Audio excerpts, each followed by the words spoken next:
It was already past 10:30 p.m. when I slid my key into the lock of my tiny apartment in Asheville. The weekend had drained me. Hosting 24 relatives under one roof for 2 days was exhausting enough. But doing it while keeping every smile polite and every reaction measured? That was warfare in pearls and pot roast. I kicked off my shoes, dropped my tote by the door, and walked straight to the kitchen. My fridge hummed like it knew something I didn't. I opened the banking app on my phone while waiting for the kettle to boil. The balance stared back at me like a slap across the face. $63.71. I blinked, refreshed the screen, closed the app, reopened it. Still $63.71. Less than 48 hours ago, that account had $9,100, carefully saved over months, meant for a surgery deposit I hadn't told anyone about. My hands began to shake. My heartbeat stuttered like it was learning a new rhythm.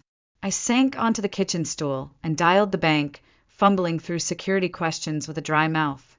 The recent transactions were all made from a previously logged-in device, the rep said calmly as if she were confirming a salad order. IP address links to an Asus laptop registered to your mother's home network. My blood ran cold. 10 minutes later, I was back behind the wheel, hair still tied in the same tight bun from the reunion dinner, driving through the winding hills back toward my childhood neighborhood. The lights were still on at Mom's place when I pulled into the gravel driveway. Inside, it was all so familiar: yellowy kitchen light, the smell of chamomile tea, the creak in the hallway floorboard, and the feeling that I no longer belonged here. Celeste, my older sister, was curled on the couch with a glass of red wine, scrolling on her phone like nothing had shifted. "You're back already?"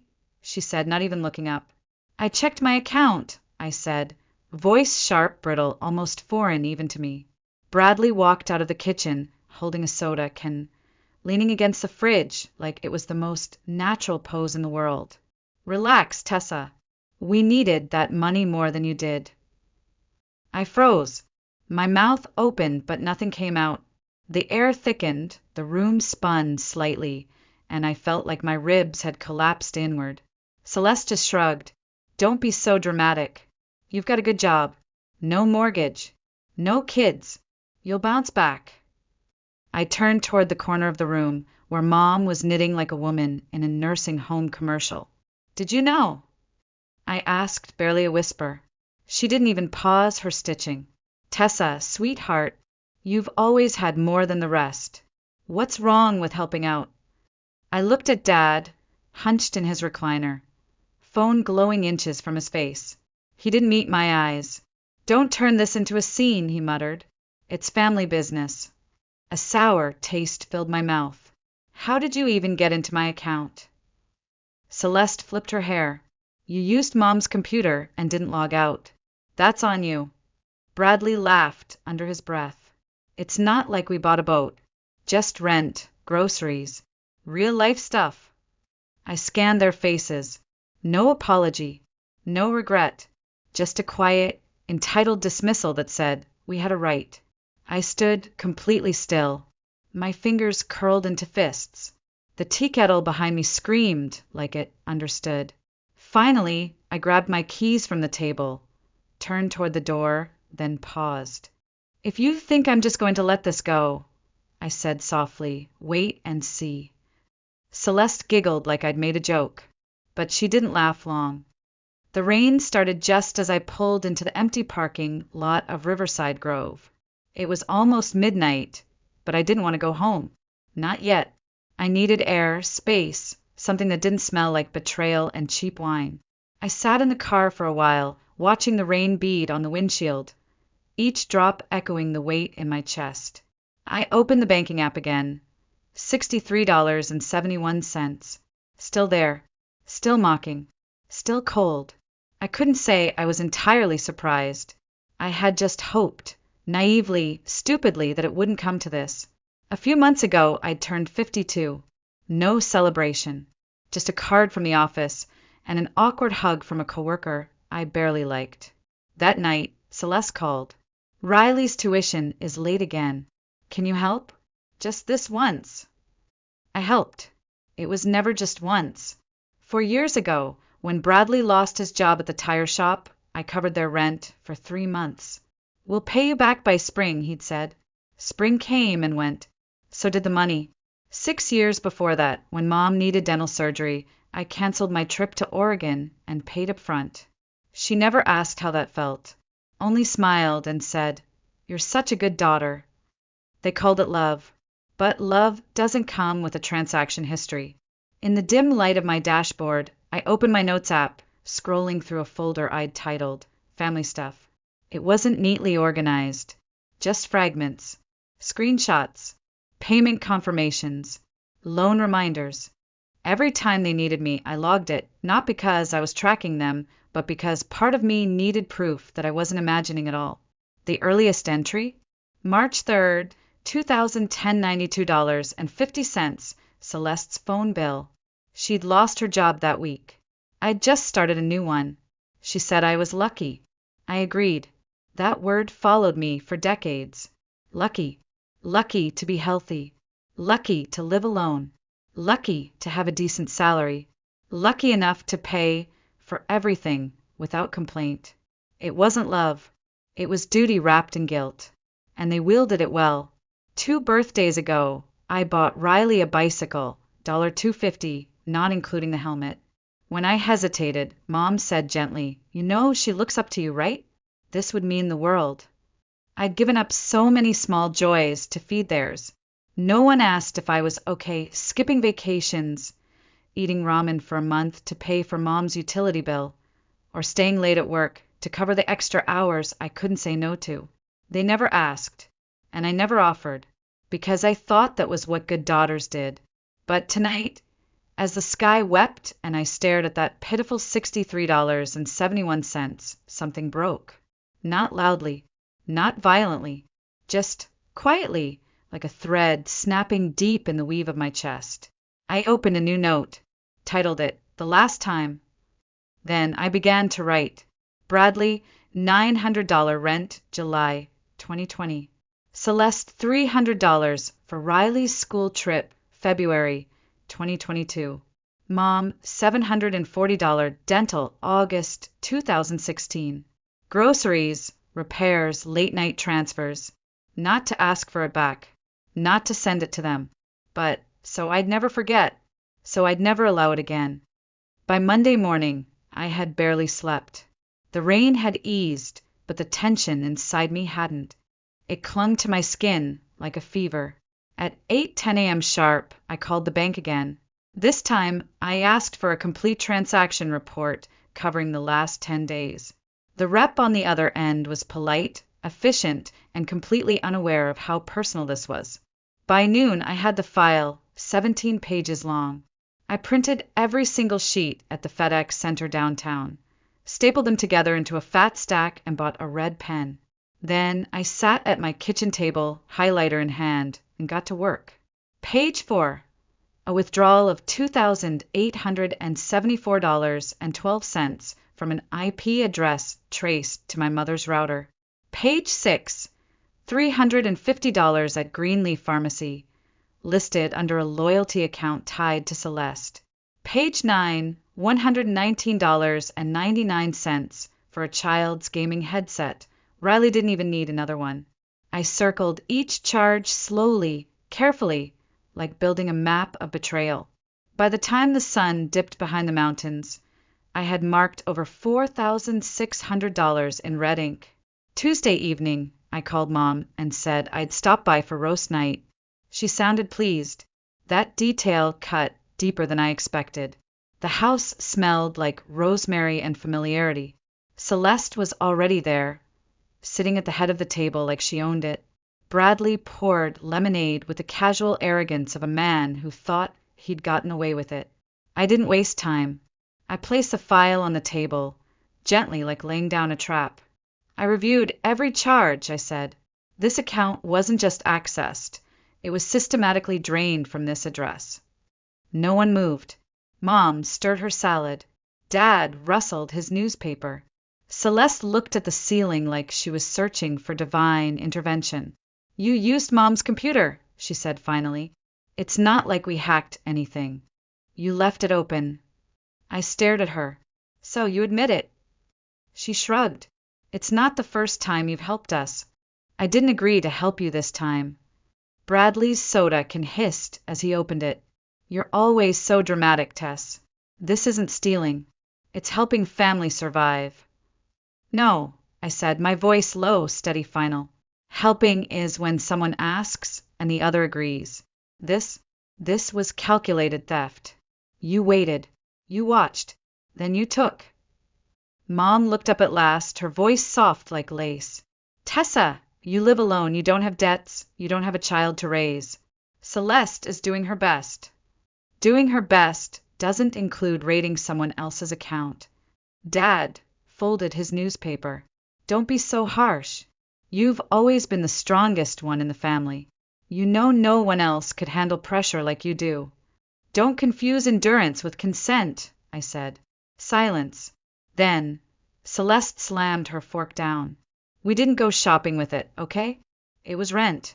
Riley's asthma meds. The car broke down. You think this was easy for us? I think, I replied, you've been living off the assumption that I'd never say no. The room held its breath. For the first time, I looked at each of them not as family, but as strangers wearing the faces of people I used to trust. Then I opened my purse and pulled out a sealed manila envelope. I'm going to ask you all one last time. Did any of you intend to tell me? Apologize? Return anything? No one spoke. I nodded. Then this is me choosing not to be your safety net anymore. Dad scowled. Celeste opened her mouth, but said nothing. Mom's hands trembled slightly, still resting on her salad bowl. Bradley laughed once, dry and sharp. What are you going to do, Tessa? Call the cops. I looked him dead in the eye. Watch me. Then I turned around and walked out of the house I once called home. This time, I didn't even glance back. Wednesday morning arrived with the kind of chilled sunlight that made everything look cleaner than it really was. I got dressed like it was any other day, but instead of heading to the office, I drove downtown to the Buncombe County Financial Crimes Division. The lobby was quiet, sterile, a little too cold. I sat across from a young officer named Detective Quinn, who offered me water and asked for my documentation. I handed her the envelope, marked, color-coded, time-stamped. Receipts, transfers, IP data, screenshots. It was all there. She flipped through the pages, expression unreadable. We'll begin a preliminary investigation under financial fraud and unauthorized access to personal information, she said. I nodded. The individuals are all related to me, I added. That doesn't change anything, does it? Legally, she said, meeting my eyes. No. Theft is theft. When I left the precinct, the clouds were rolling in over the Blue Ridge Mountains. For the first time in weeks, I felt like I could breathe. 2 weeks later, on a gray, quiet Thursday, I was deep into a Zoom call with a client when my phone began to buzz. I muted myself and stepped onto the balcony. Unknown number. Miss Monroe? This is Detective Quinn. We've completed the preliminary investigation. There's sufficient cause to move forward. The investigative unit will begin visiting each individual today. I didn't speak right away, not because I was surprised, but because relief, real and full, doesn't always arrive with fanfare. Sometimes it shows up like this. Quiet, steady, final. That evening, while prepping dinner, my phone lit up. Mom. Then Celeste. Then Bradley. I didn't answer. The texts followed. Tessa, what are you doing? Did you really call the police? Call your mother now. You're blowing this out of proportion. I turned the stove off. An hour later, a neighbor messaged, there are 3 people outside your mom's house in financial crimes jackets. They asked about you. I stared at the message for a full minute before setting the phone down. I didn't feel triumphant. I wasn't smiling. What I felt was stillness, the kind that settles after years of being rattled. Friday morning, I arrived at work earlier than usual. In the elevator, I noticed glances, curious, awkward, maybe even sympathetic. My manager, Marcus, caught me in the hallway. Hey, we got a call from a local reporter asking to verify your name in relation to an open financial investigation. He didn't push, just placed a warm hand on my shoulder. We didn't confirm anything, but if you need time, just say the word. I looked at him, calm level. It's okay, I said. I'm doing the right thing. That night, I sat by my window, tea in hand, watching the lights flicker across the apartment complex across the street. Behind some of those windows, I imagined other people like me, quiet givers, just now learning how to say no. My phone buzzed again. A message from Dad. Just one sentence. The bank sent a foreclosure notice. If we don't pay in 30 days, we lose the house. No apology. No regret. Just the usual unspoken expectation. Tessa will fix this. She always does. Only this time, she wouldn't. I didn't reply. That evening, as the wind rustled the window panes and dusk crept in, I sat down at my desk and opened the folder I'd been building for years. Tucked inside were emails, bank slips, Venmo screenshots, even text messages from holidays I'd spent transferring money instead of eating pie. Somewhere among those pages, I found my old self, the version who said yes without hesitation, who forgave before an apology ever came. She was tired, but now she was gone, and in her place stood someone else, someone who understood the difference between generosity and survival. By Saturday morning, my phone had become a battleground of notifications. Missed calls, voicemails, texts so long they had to be broken into parts. I let them come. I read none of them. It wasn't silence I craved. It was space. Space between me and the people who had only known how to reach for me when something was broken. Never when I was. At noon, Celeste sent a message that made my stomach tighten. My bank account is frozen. I can't pay Riley's tuition. You win. Are you happy now? You win. As if this were a game. As if the stolen money, the lies, the manipulation, and years of emotional debt were just moves on some cruel board. It didn't end there. That evening, another message arrived, this time from Bradley. It was short, desperate, and painfully transparent. He said he'd been suspended from work, that his employer was reviewing his financial activity, that this could ruin everything. He begged me to say something, to fix it, to stop this before it went too far. He called it a mistake. He called me different from the rest of them. He called it unfair. The same man who once laughed at me in my mother's kitchen, soda can in hand, now begged for mercy as though he'd never held a match to the bridge between us. I didn't reply. The next morning, I woke to yet another message, this time from Mom. Her voice in the voicemail was soft, almost trembling. I know I was wrong, she whispered, but if we lose the house, I don't know how I'll survive. Please don't abandon me. Not a word about what she did, not a whisper of apology, just fear. Fear of losing property, not relationships, not her daughter. I placed the phone face down, poured myself a second cup of coffee, and stood by the window. Outside, a thin fog was rolling over the mountains like a soft curtain pulling across a tired stage. It felt final. For years, I had been the stagehand, setting the table, wiring the money, smoothing over every inconvenience. And now that I'd walked off stage, they were scrambling. But this wasn't about revenge anymore. This was about liberation. Mid-afternoon, I packed a small suitcase, no dramatic note, no social media goodbye, and started driving west. No GPS, just instinct, and the quiet voice inside that said it's time. By Tuesday, I was in Sedona, Arizona, a place I had visited once on a business trip years ago, where red rock canyons met quiet cafes and the silence didn't feel heavy, it felt earned. I found a furnished studio with tall windows and a view of the cliffs, signed a short lease, paid in full, unpacked in under an hour. No one called me that day, and I didn't call anyone either. There were no emergencies, no favors, no guilt trips disguised as conversations. There was only me, the sound of wind across dry stone, and the soft certainty that I had stepped into a life where my value wasn't measured in what I could give away. 3 days later, I woke up at 6 a.m., brewed coffee, and sat at my new desk, sunlight pouring in through the curtains.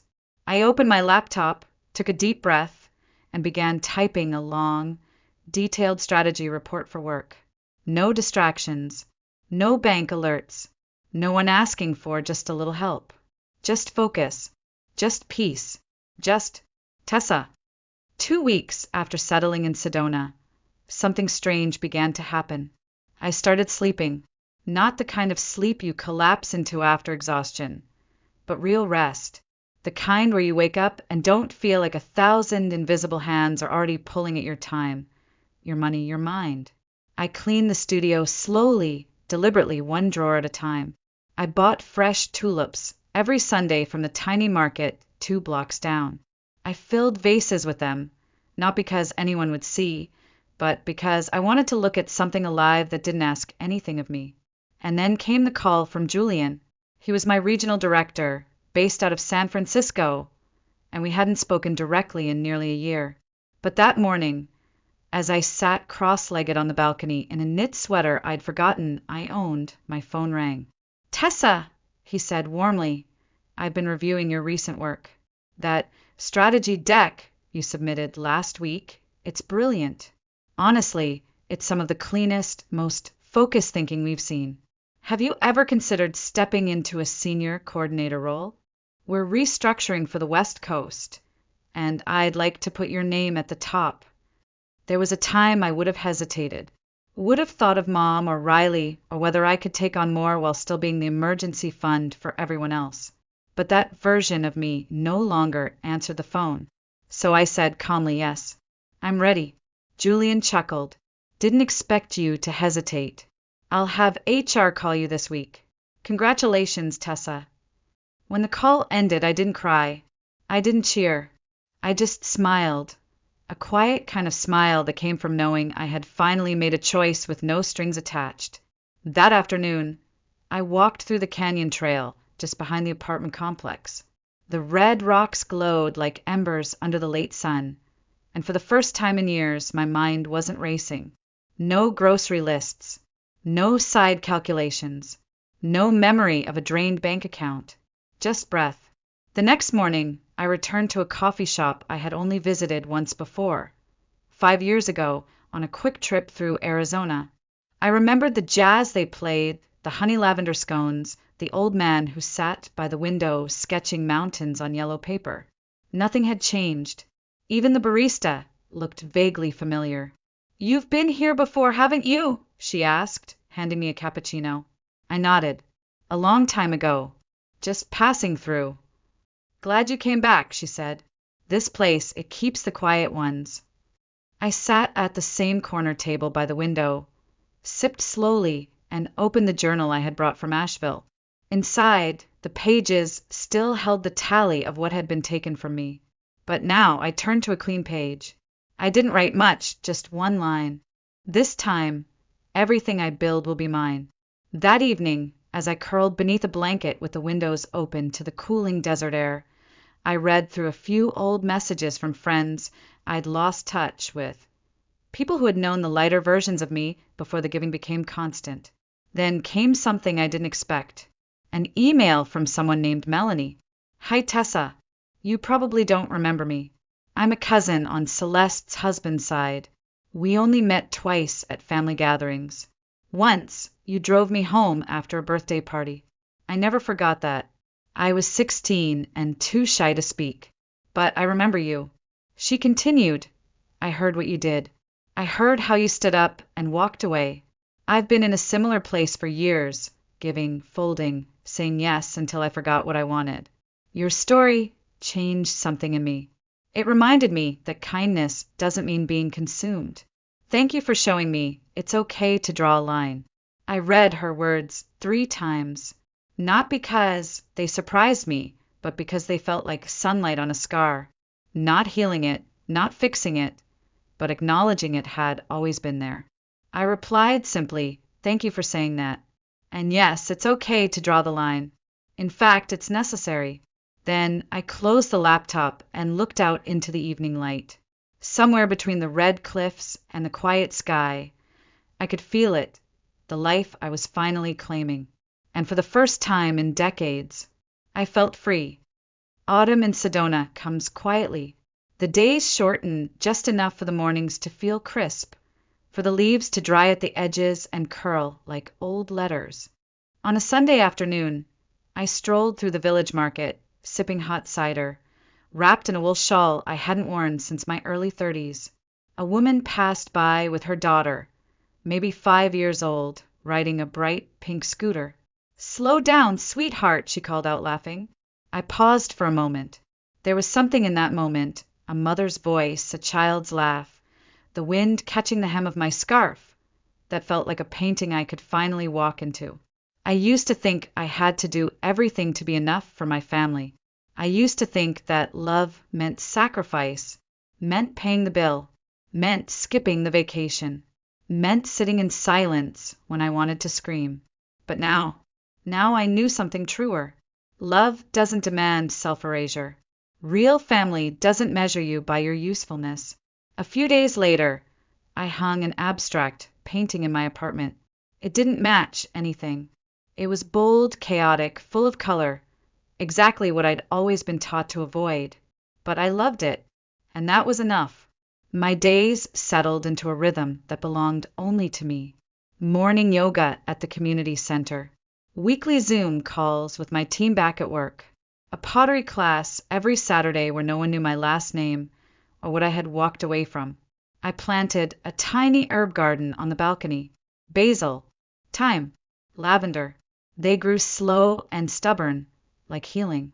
Every so often, I'd receive another message from someone I barely remembered. A coworker, a second cousin, a friend of a friend. "Tessa, what you did gave me courage." I said no for the first time in years. I set a boundary, and for the first time, I didn't apologize for it. One day, I received a postcard in the mail from a woman named Kelly. She had been a junior assistant at my firm years ago. On the back, she'd written, "You once told me, you don't have to set yourself on fire to keep others warm." I never forgot that. I moved to Florence last month. I'm finally painting again. That postcard now lives on my fridge, next to a photo I took of the canyon at sunrise.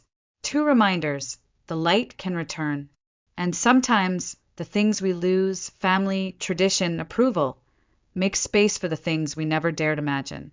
I never went back to Asheville. I never returned to the house with the rosemary roast and the soft-spoken betrayals. They still call sometimes. Not as often now. Sometimes it's a silent voicemail. Sometimes it's a long, guilt-laced text. I don't block them. I don't respond either. Not out of spite, but because I finally learned that some doors don't need to be slammed shut to stay closed. They just need to remain unopened. I don't wait for apologies anymore. I don't chase understanding from those who were never willing to see me clearly in the first place. I chase peace. And every time I breathe in this desert air, every time I sip tea with no emergency waiting on the other side, I know I found it. The family I belong to now is one I've built gently over time. People who don't ask me to shrink. People who meet me where I am. People who offer without demand. Sometimes I still miss what used to be, but I don't long for it anymore. Because I finally understand. I didn't lose my family. I found myself, and she was worth everything it cost to get here.